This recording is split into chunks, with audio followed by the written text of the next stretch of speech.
According to a psychological profile put together by U.S. intelligence, Kim Jong Un may feel compelled to prove just how tough he is in order to make up for his inexperience. Compared to the two previous dictators of North Korea, his grandfather, Kim Il-sung, a hardcore revolutionary, and his father, Kim Jong-il, who ruled for 17 years, the son knows nothing about hardship and power struggles. He's a Kim who's very young, a Kim who did not prepare very well for the position. Joseph Detrani was one of the CIA's top experts on North Korea. He has tracked Kim Jong-un from his prep school days in Switzerland through his sudden ascension to power after the death of his father.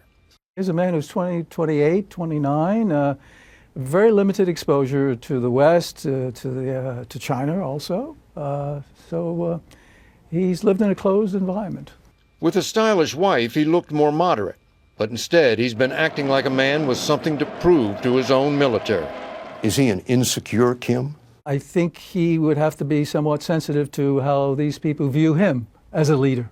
Would he be under pressure to live up to the name? The sense is he's emulating his grandfather, Kim Il-sung.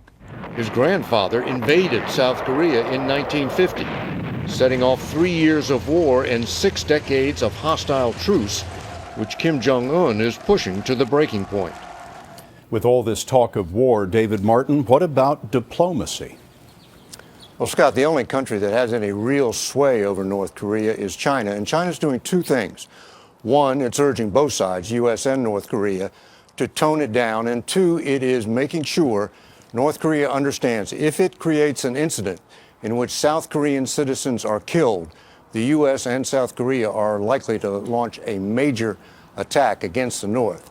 You can't say North Korea is toning down its rhetoric, but it does seem to have gotten the message about the possible consequences of an incident because so far there have been no threatening troop movements. David Martin at the Pentagon. David, thank you very much.